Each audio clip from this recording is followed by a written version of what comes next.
Hello, everyone, and welcome to an Age of Mythology Retold replay review. My name is ChillButton38, and I will be your commentator today. I'll also be one of the players for this particular game, but hopefully that won't always be the case. More on that later. For this game, though, I'm spawning in on the north side of the map, playing Gaia in the red. My opponent, meanwhile, spawning in on the south side of the map, Matt will be playing Odin in the blue. Now, ordinarily, this is the part of the game where I would go into build orders, and I'll kind of check both with the camera here so you can see them. But since this is the first video I've uploaded to the channel, I just want to take a minute in the early game to kind of explain a little bit about the channel and let you all know what to expect. I've started this channel for a couple reasons. First, I think there is a void of content for Age of Mythology that specifically focuses on improving low-elo gameplay. This is the part where I confess I am not a professional Age of Mythology player. My elo hovers at around 900 to 1,000. But just because you're not a top level player right now doesn't mean you never will be. But for me, I think one of the best ways to improve your gameplay is with deliberate analysis of the games that you've already played. And that's the second reason I'm starting this channel. Not only to improve my own gameplay, but hopefully to help you improve yours. Now, I'm not a Boit or a Rapple, and I am Magic. But I am willing to take the time to go over replays and see if I can't figure out what went wrong and what went right. And even if I occasionally get something wrong, hopefully you'll let me know down in the comments and I can just correct it in the next video. What I'm envisioning for the channel is something in the same vein as what Rising Empires and Killer Pigeon provide for Age of Empires 4. A place to spotlight Age of Mythology gameplay as it is for most people who aren't sitting in the top 5% of the ranked ladder.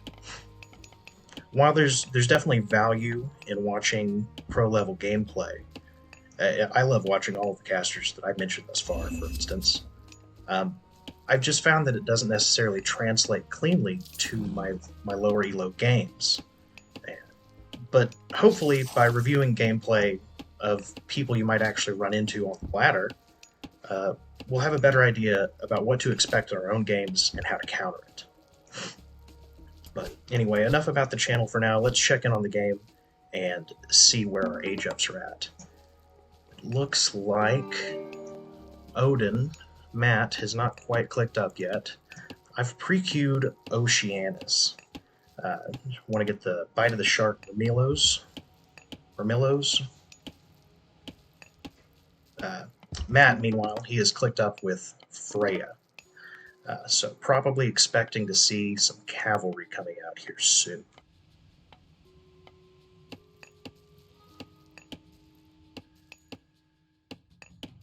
Got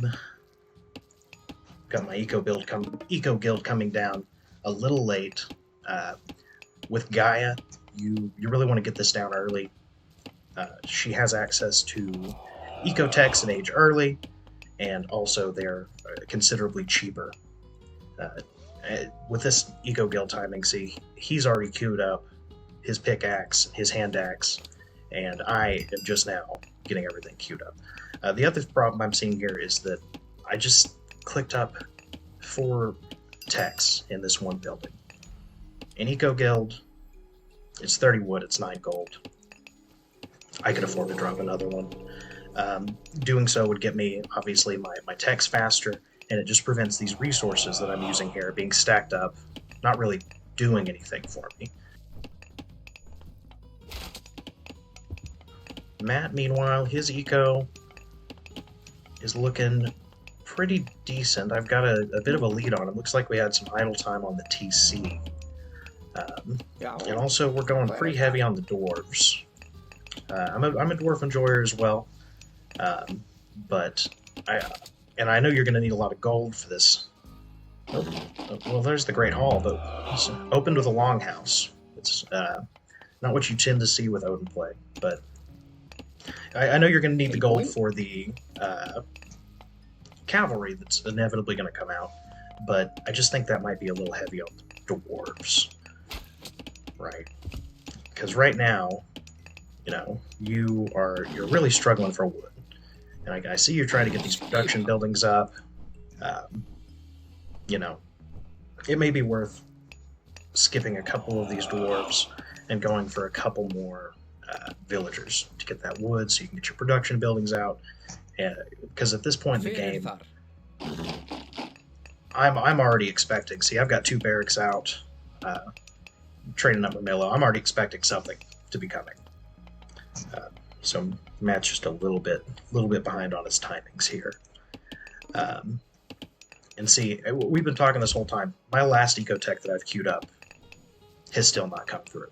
So at this point, it would have definitely. I mean, I don't need this right now anyway. I don't have any farms. But at this point, it would have definitely been worth it to just go ahead and drop a second eco guild, maybe a little bit more forward. Could have expanded my lush out towards this gold mine. That could have been pretty valuable. Matt is seriously outpacing me on the army count. Most of it at this point, though, is still infantry. And that's not going to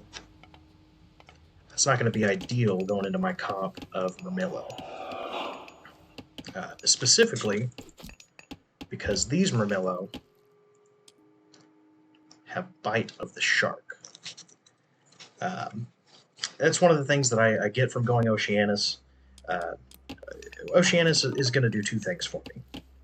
First, Bite of the Shark Mermillos.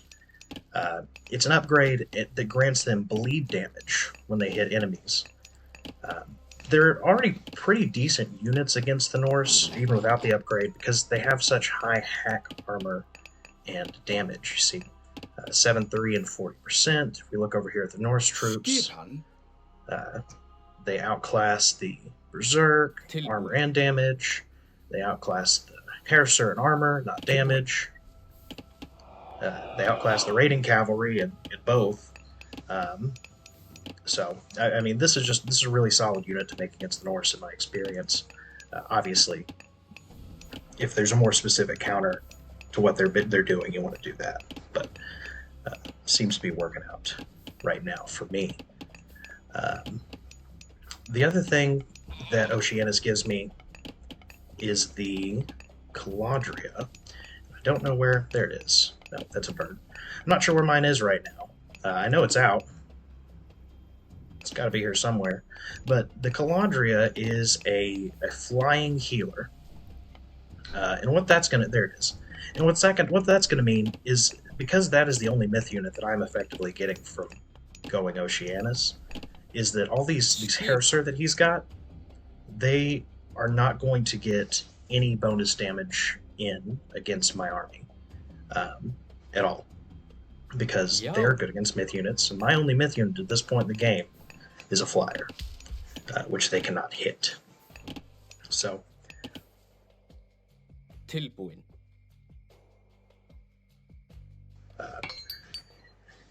I can see that he is, obviously at this point in the game, I don't think that I was aware of it.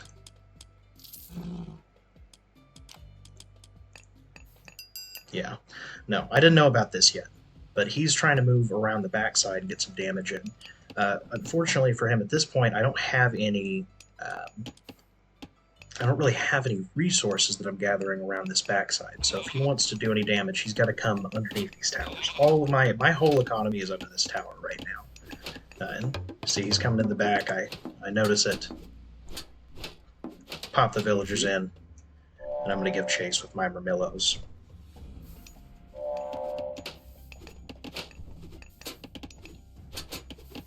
And see, this is what I'm talking about right here. As he retreats, first of all, my Caladria, which hasn't been touched, is going to be slowing his units. I make an inexplicable decision here to go ahead and turn these guys into heroes instead of chasing them down with the Bite of the Shark damage that I was telling you guys about. But that's why we're here, to learn. Anyway, now we're coming in for a fight, and now you can kind of see what I'm talking about on this retreat damage. Assuming there is a retreat. There we go. Yeah, so these hero Murmillo apparently were a decent choice, even though I didn't get the immediate pounce on the army. And they're just doing so much damage, even as these units are walking away because of that bite of the shark. And that is really an area where infantry struggle, and it's Oceanus is one of the ways to counter that weakness. At this point in the game, honestly, I probably change this back to where we can see the whole map. I probably should switch out of Murmillo, right?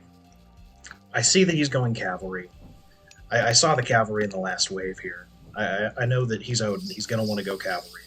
What I probably need to do is start getting out some catapeltes. And there we go. There's the counter barracks. Get some catapeltes out. And that would counter this immediate cav push. But he's actually coming in right now with the cav. And I'm kind of shredding. And I've already got a bunch of Murmillo. I see that they do good damage against the cav. And I think that's why I don't go into catapeltes here. For very long, probably. I said I should go into catapeltes. These catapeltes are probably unnecessary just because of how good my Murmillo are at this point. He's still getting a lot of infantry, and those throwing axemen are going to be a problem for me. It's a decent fight, but I could have stood to go ahead and pull back, heal up, start using these counter barracks to pump out some Terma, some Chiroballista, just to counter those throwing axemen out, because they're really I think the Norse's best answer to my Murmillo. But at this point, he's pushed up too far. I have vision back here, so I throw down a Carnivora. And between the Carnivora on the back line of non-hero units and the Murmillo on the front line against the hero units, I'm able to pretty well clean this up. You can see at this point the military count is really starting to skew in my favor, especially in value. Each of my units are just worth, substantially more than his at this point, even though I do have more of them. Because they're all heroized, they have their base stats are better. And at this point, I really think,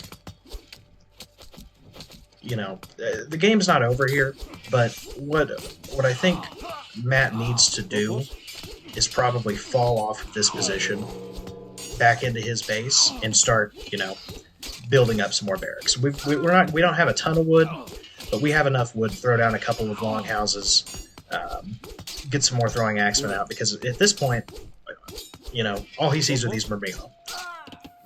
I have more than Murmillo, though. First Termas are starting to come out. These guys are going to be great against your throwing axemen.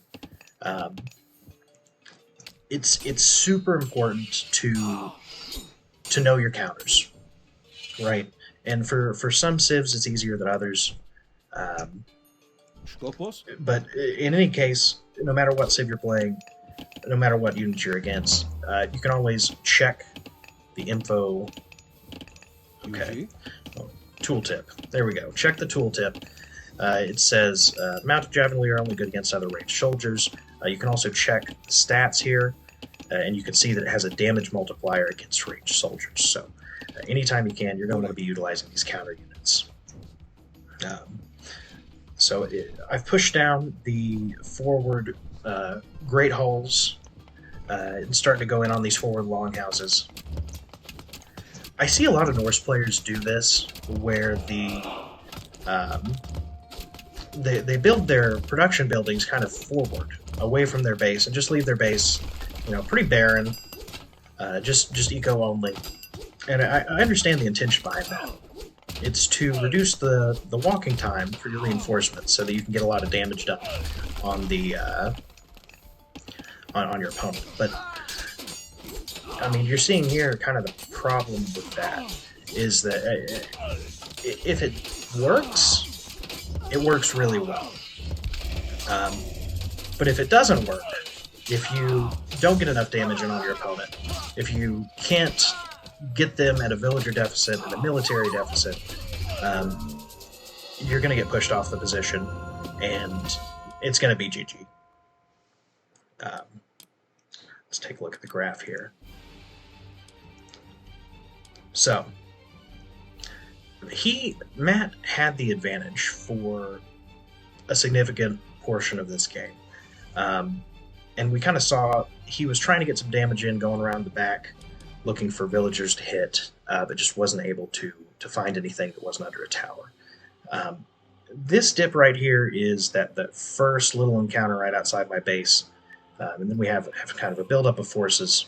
And then there's the second dip where I push in on his forward position and, take that fight around his great halls. But this dip right here, this is the dip that lost the game. And you want to, if you're ever looking at your own graphs and you see a dip like this, I highly suggest you go back and you think, what happened here and what could I have done differently? Because taking a bad fight in Age of Mythology is just so costly and hard to come back from. It's not impossible, but I mean it's really hard to turn the momentum around in this game. And if Matt had, I think, retreated somewhere in here, just pulled his military back, you would have taken a little more losses. If you add his post-fight production boom on top of where he would have been if he had retreated from that fight in the middle instead of standing there taking it, we're much closer to even in military value at that point, and that's a much closer game.